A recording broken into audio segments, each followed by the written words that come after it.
On June 5th, 2021, we set sail on the very first Caribbean cruise to return after over 15 months.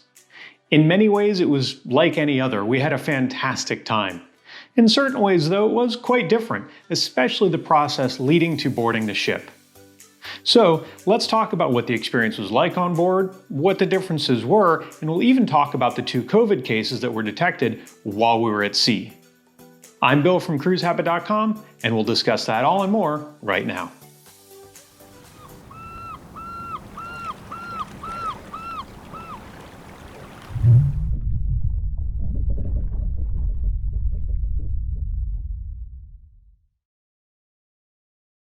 This was a 7-night cruise round trip from St. Martin, visiting the southern Caribbean, Barbados, Aruba, and Curacao.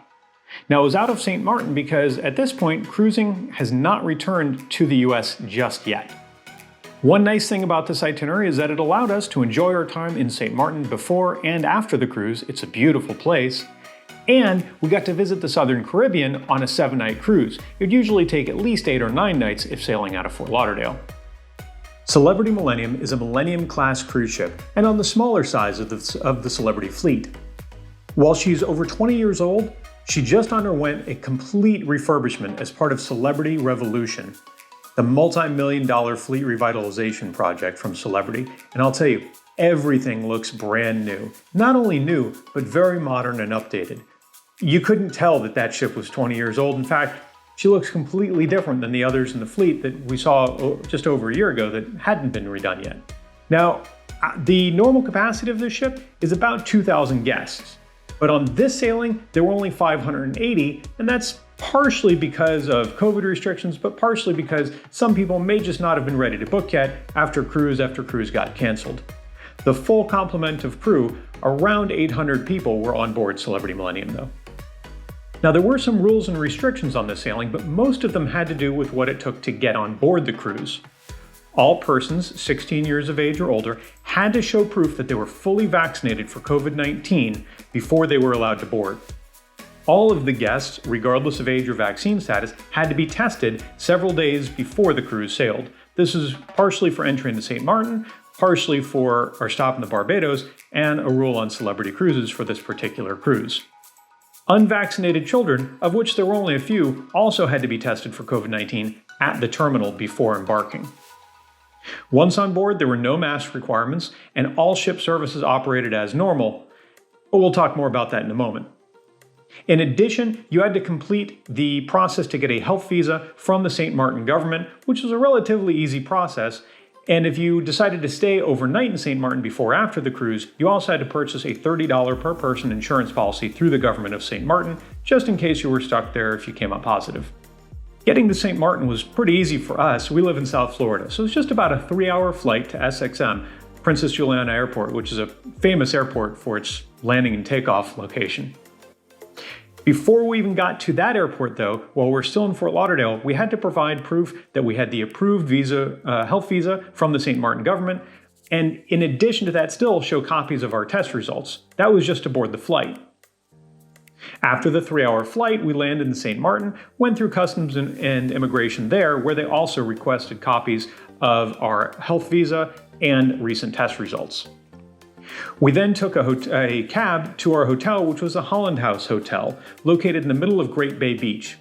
Now, this hotel had a fantastic location. Great Bay Beach is the large bay just next to where cruise ships dock in St. Martin.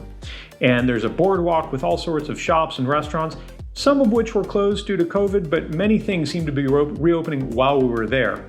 And it was a beautiful location. In fact, in addition to the water and the sand and all the stuff to do around town, one of the things we got to do right from our room was see Celebrity Millennium and a couple other cruise ships that were docked there. The initial part of the check-in process was like any other Celebrity cruise we've taken recently. We used the app to provide our passport information, some other basic info like what credit card to use for the sailing, and then it told us we were going to need to answer some questions later on. Sure enough, a day before the sailing, we got a notification in the app asking us to answer some basic health questions. Only took a moment.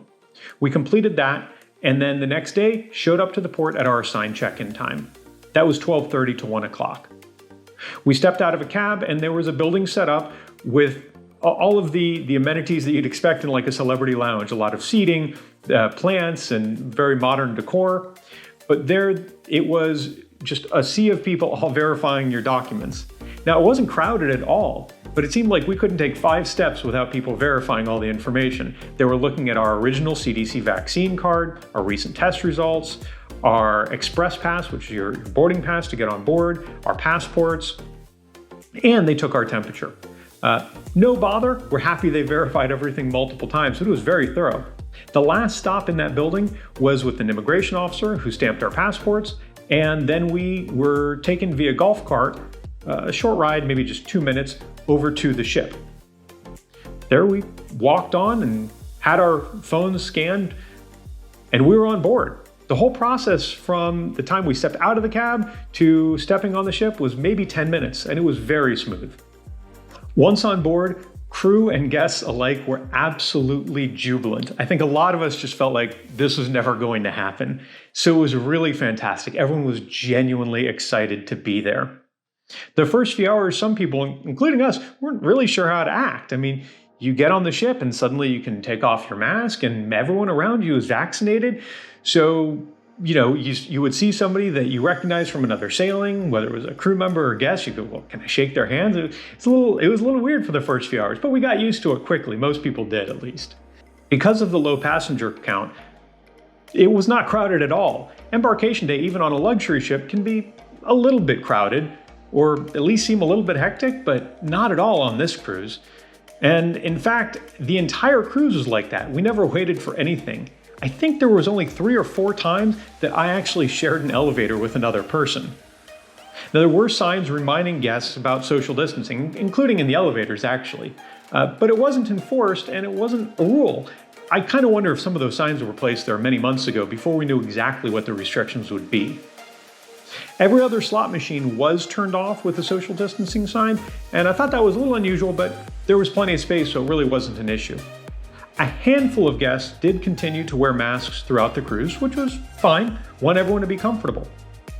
The crew, however, I did have to wear masks for the entire voyage, and we spoke to several people at Celebrity about this. It seems like they just wanted to make sure that guests were comfortable with the process, and they wanted to do everything with an abundance of caution. Every cruise I go on, people want to know about dining, and this is no exception.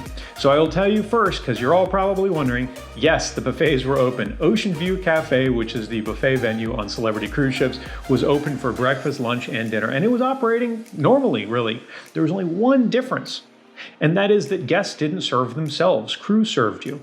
That means that guests weren't touching serving spoons or tongs and things like that, and actually we loved it. This is common on certain other lines, Holland America, and a lot of upmarket lines like Oceania. I don't have any complaint. I didn't hear a single guest complain. In fact, everyone loved it. Another added bonus, it kept the area just a little bit cleaner too.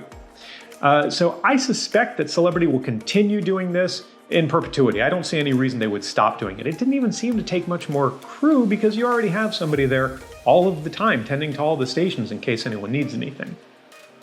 The main dining room was also open, as were all the specialty restaurants, and they operated as normal. It seemed like maybe people were spaced with tables in between them, one-seated, but that could have just been coincidence because of all of the extra space and the very few passengers on board. In 2 of our 3 port stops, disembarking wasn't any different. In Barbados, that's where things were a little bit unusual because the government of Barbados required that guests take a shore excursion that was ship sponsored. So you had to book an excursion through Celebrity to disembark in Barbados. That was fine. Barbados seemed to be a little more shut down than some other places. Anyway, we took a easy, quick, inexpensive beach excursion. It was on a socially distanced bus, about 15 minutes, and we enjoyed a relaxing day at a place that had a bar and a restaurant and really good food, actually. No complaints about that. Now, in Aruba and Curacao, again, Celebrity had no rules about disembarking without taking an excursion, so we just got off on our own. In Aruba, we took a cab over to Eagle Beach, spent some time there, and then walked around the downtown area, stopped at a bar. It's a lovely spot. Curacao, the city where you dock, Oranjestad, is gorgeous, and we love just walking around there. It's one of our absolute favorite spots. So we spent the day walking around, visiting different shops, restaurants, some local markets, enjoying the architecture and the bridges. I think those are neat. And we were able to tour on our own in both those cases. No different than any other cruise, though of course you want to follow the rules of the ports that you're in relating to masks and social distancing. That said, in the Dutch Antilles, they're vaccinated actually at a higher rate than in the US, so things were pretty much back to normal there. On the second from last day of our cruise, I was laying out in a lounger up on deck, and the captain came on, and I thought he was going to tell us that we were about to leave Curacao. But actually, he was announcing that 2 guests staying in the same stateroom had tested positive that day for COVID-19.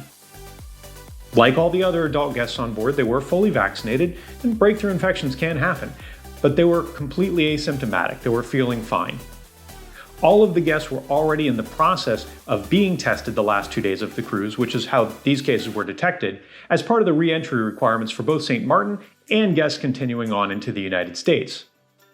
The 2 positive guests were isolated to their rooms, and then the crew did contact tracing and reached out to some other guests that were in close contact with the infected guests, and they had to be temporarily isolated to their rooms until their test results came back.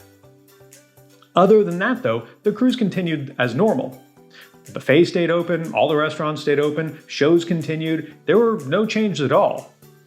So this actually speaks well to how things might happen on a future cruise if some other people come up positive, because it's going to happen. The next day we got great news from the captain. In fact, the entire time, the captain and other officers were really great about being transparent and communicating clearly the status of everything. The captain announced that next night that all of the crew and all of the guest tests had come back, and the only 2 positives were those 2 original guests, which means there was no community spread on board. And that is the important part. That is the mark of success, and that is what will allow cruising to continue, and continue without significant burden or restrictions on those enjoying the experience.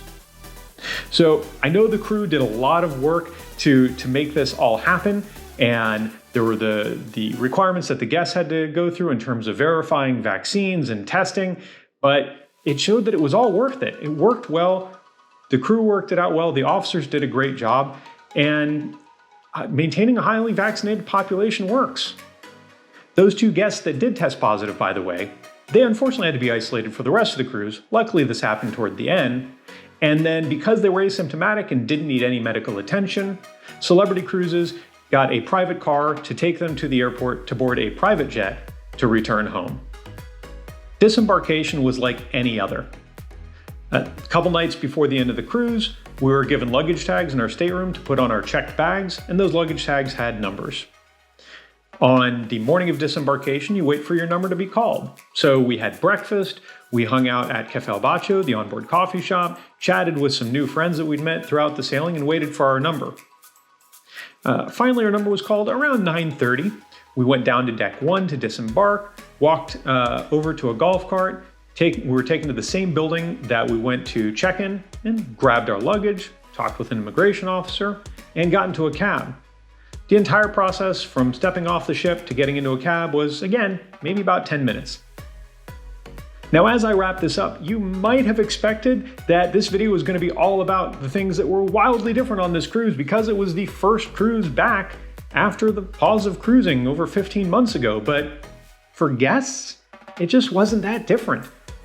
As mentioned, all the differences were in the process in order to get on the cruise, but the cruise itself was a fantastic one.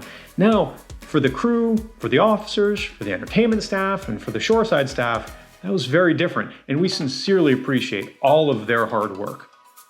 Most guests that we talked to, and willing to bet a lot of the crew, but they didn't admit it, were prepared for bumps in the road. It was the first cruise back, and there were new procedures on their side. I didn't detect a single bump. It was a buttery smooth cruise by any measure. If this cruise would have been 2 years ago, I would have said, wow, everything went perfectly smooth on that cruise. It was fantastic. And in fact, that made it great in a couple ways, because not only was it a vacation, because we're on a cruise, we're relaxing, we're having a good time, but it was a vacation from COVID. It was a vacation from all of the things that we unfortunately got used to over the last 15 months or so on land. Hopefully, all that work of the crew, officers, and staff means that this will continue, and There will be more cruises sailing very, very soon. In fact, you won't have to wait long to follow along, because just a few weeks after stepping off Celebrity Millennium, we are going to be stepping onto Celebrity Edge for one of the very first cruises out of the US. You can see photos and read all about our Celebrity Millennium sailing, what we did each day, in the live blog over at cruisehabit.com. Make sure you check out the site not only for that, but for other cruise tips and information. We'll also be live blogging when we're on board Celebrity Edge. Please be sure to follow along on social media too. Twitter, Facebook, Instagram, we even have a TikTok now? And of course, subscribe on YouTube and like this video.